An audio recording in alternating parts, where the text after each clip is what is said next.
everyone, welcome back to my channel. I'm Amber Westbrook, and today I am making a whole bunch of things based on Circus animal cookies.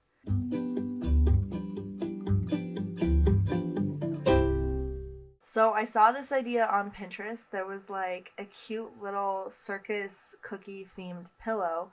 So I decided why not take that a step further and make some really cool other things. So the first thing I'm going to do is I'm going to make a 3D print of a circus animal, and I'm going to use that 3D print to create a silicone mold, and I'm going to use that silicone mold to make some circus animal themed resin items. So stay tuned, let's get started. Okay, so the first thing that I have to do is import an SVG that I made in Adobe Illustrator into Blender, which is the 3D software that I've been using. And here we have the SVG. So I'm going to transform this into a 3D model so that I can create a 3D print of it.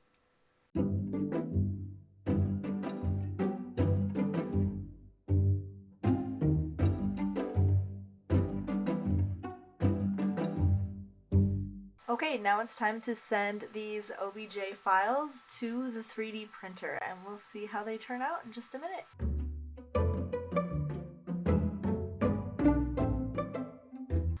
In the meantime, while that is printing, I'm going to go ahead and start on the pattern for a cute little pillow. So I've dragged this SVG in. This is the same SVG that we used for the 3D print, except for now I'm using it in Illustrator. I've put two 8.5 by 11 sheets side by side so that I can have a bigger space to work with, because I think like an 11-inch tall pillow is probably pretty good. This is what I'm going with. I'm going to change this to an outline. And then I'm just going to go ahead and print this and then tape those two pieces of paper together. It's not the most fancy pattern, but it's such an easy shape that I figure this will be good enough. So I'm just going to tape those together, and then I'm going to really quickly cut this out. Now, I didn't put any seam allowance on this, and because I just know that I am so forgetful sometimes, I'm just going to go ahead and write on here, please add seam allowance. Because otherwise, when I cut this pattern out, I am going to forget to do that, and we don't want that to happen.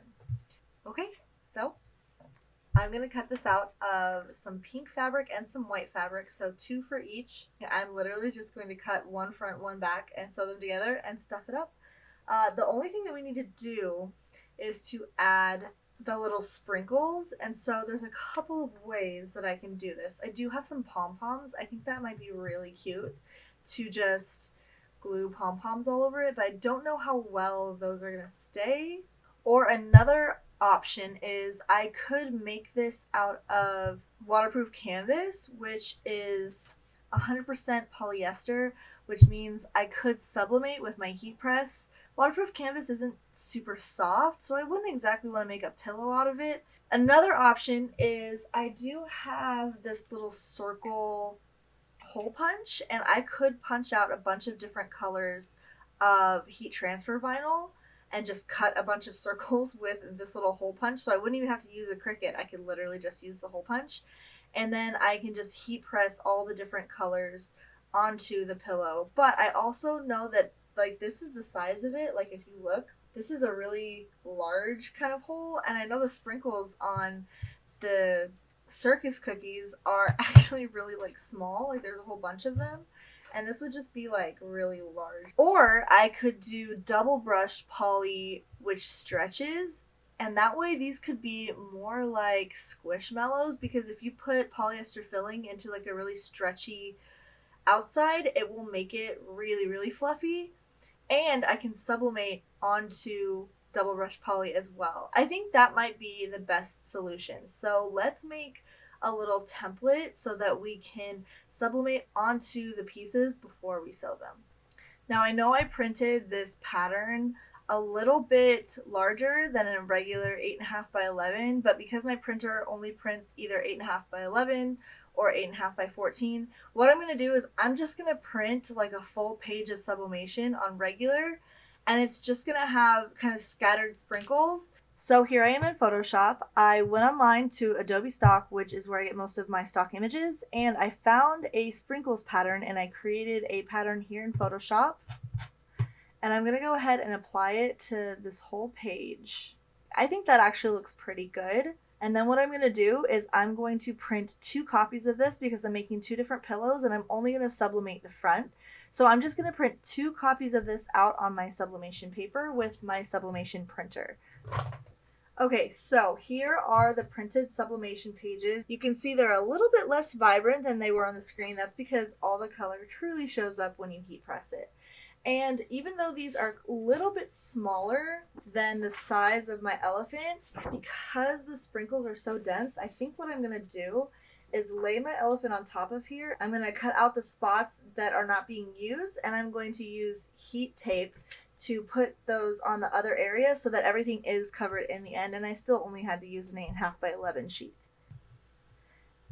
And there we go. So now with one 8.5 by 11 sheet of paper, I was able to make the sublimation sheet for the entire front side of the pattern.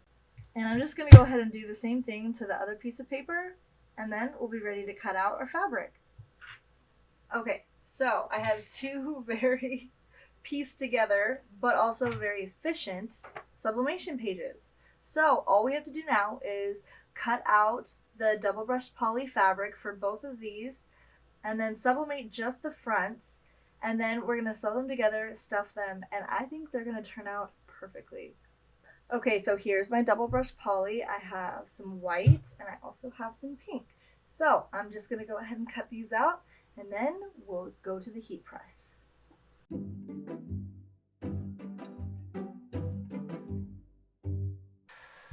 As you can tell, I have an outfit change, which means it's a new day, but I had to go get the fluffing for my stuffed animals, and as you can see, I like to make pillows. It's a big boy. Okay, so all I have to do now is just sublimate the sprinkles onto the pillow, sew it together, fluff it up, and I did finish the 3D prints. And when I say I mean my boyfriend, because he has the technological skills to make the 3D printer work.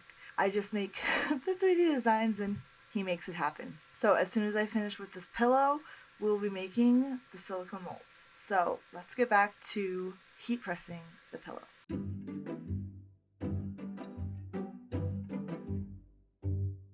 Okay, so to be honest, I usually really love doing sublimation because things turn out really good, but I was not expecting these to turn out this good. Like, they came out so perfect and clear.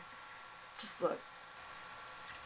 They're literally perfect. So now I'm going to take these over to the serger, and I'm just going to serge around the whole thing, and I think I'm going to leave this part, which is like the back of the leg, open. Then I'll stuff it with a whole bunch of polyfill, and then I'll sew up the edge.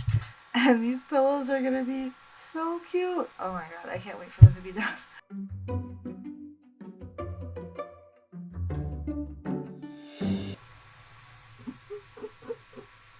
Look at how cute these are. This one somehow turned out a little bit bigger than this one. But I think they're so adorable. Don't they just look exactly like the Circus cookies? Just like, look at how cute. And just like I had hoped, it's literally Squishmallow status. Because the fabric is so soft and it's so squishy. I'm obsessed. So now that the 3D prints are off the printer, don't they look so good? I'm going to go ahead and put them in these little containers. Basically, I just hot glue the back after I sand them really, really well. And I stick them in these containers, and then I pour the silicone over the whole thing so that when I take the silicone out later, it comes out with the perfect mold. So as you can see, I have 3 different sizes, 1 for an ornament and 2 for some earrings. So I'm so excited to see how the silicone mold turns out, and I'm also really excited to see what these are going to look like in resin. Okay, so now it's a few hours later. I'm just going to pull these out of the molds, and as you can see, they have a little bit of a messed up edge. That's kind of how it always is, so I'm just going to trim these up so that they're perfect. Okay, so I am going to use UV resin for these really little ones because they're so small that they're going to be relatively thin, but because they're not going to be able to be completely opaque because the UV light needs to be able to go through the resin, I'm just gonna add a little bit of this fuchsia alcohol ink, and then I'm just gonna mix this up. And what I'm gonna do before anything is I have these little beads, but they should be perfect for this. So they're really tiny little beads, but they're also pretty heavy, so they should go in pretty well. And I'm just gonna drop a few of the different colors in there because I think that it'll be perfect because it looks just like little sprinkles. Alright, I have my little nail lamp ready for once I pour this resin in. Alright, I'm just gonna scoop in for the little one right here.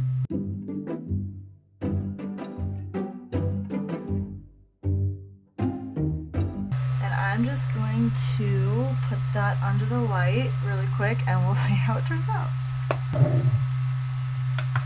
Alright, let's pop it out. Let's see. All my little sprinkles in the other one are going crazy. I can adjust those later. Let's see how this looks. Oh, it's so cute. So it's a little bit tacky on the bottom because of the blue mold. And I thought that that might happen, so I'm just going to stick that in the light for a little bit longer. And now that that's cooked, I'm just going to put a really quick top coat on it to make it all nice and shiny. Okay, and then the last step that I'm going to do is actually put the earring backs on here. So I'm just going to add a little dot of resin on both of these and then just set the earring back right in it. And then cook it one more time. And there they are. Aren't they so cute? They're like the perfect little earring. So yet another successful attempt.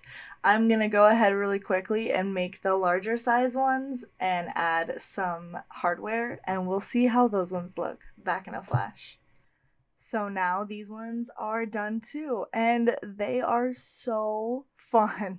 Like, I'm a little bit obsessed with them. I made them with stainless steel hardware, so they are allergy friendly because sometimes nickel products do not get along with pierced ears, especially mine because I have very sensitive skin.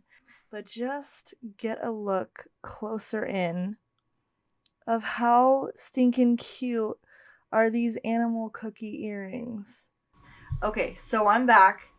The earrings are done, both sizes, and the pillows came out great. So there's only one thing left that we're going to make, and this is a resin ornament. Now this is longer cure resin. It's not the UV resin that cures under a light. It's 2-part resin, and I am really excited to see how this ornament turns out. I decided to make this one pink because I think it'll have a little bit more impact with pink than white. And I also know that the pink powder is going to give it a really opaque look, whereas white, it would still be opaque, but it would take a lot of alcohol ink and it might come out a little bit runny, might be a little bit harder to dry that way. So we're going to go with pink. So I'm just going to pour about half this cup because I think that will be plenty, and then half of the other one, and then I will mix them together. Okay, now that that's mixed up, I am going to add some mica powder in there. It looks pretty good. I might actually have to add a little bit more powder. I want it to be super opaque. And I'm hoping that the little beads that I put in are just going to stay sunk on the bottom and not float up. I think that they will, because I don't want them to be floating in the middle of the mixture, because with the opaqueness of the resin, you won't be able to even see the dots unless they're like against the bottom.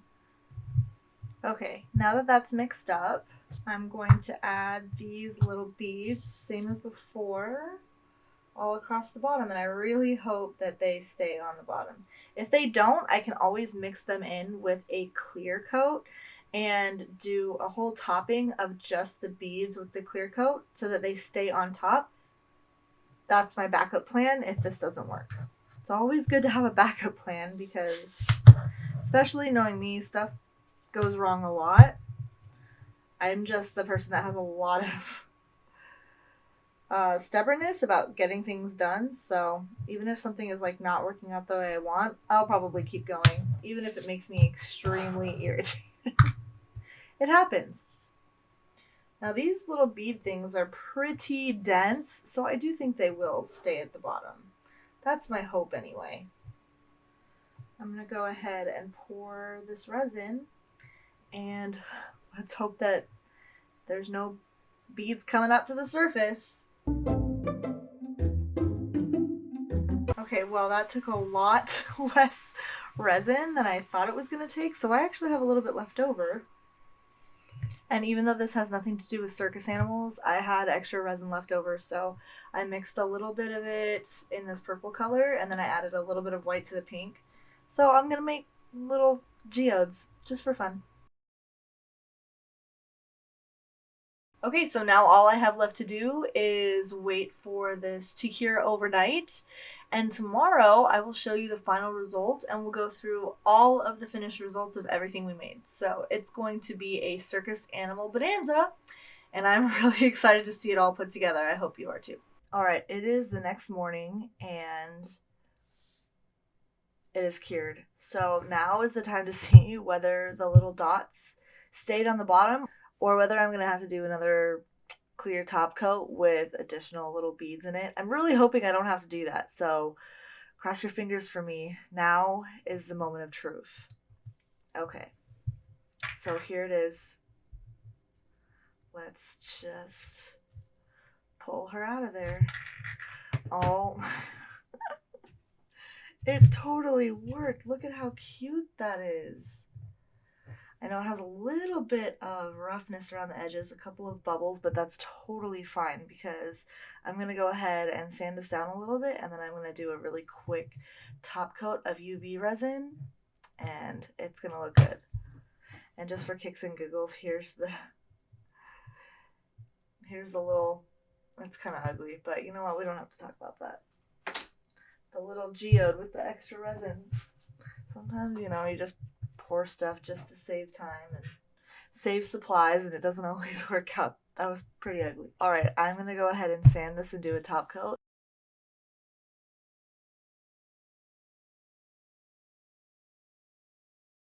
And there you have it. Look at how cute this ornament is.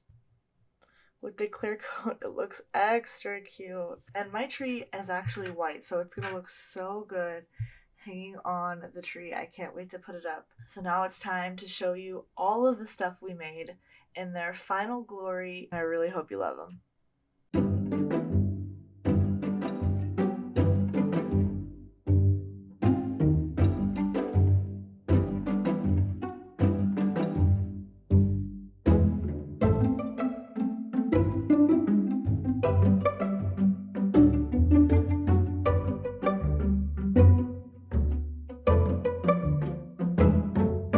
Alright, well that's it for me. I hope you enjoyed making circus animal cookie shaped items with me today. Thank you so much for watching, and I'll see you in the next video.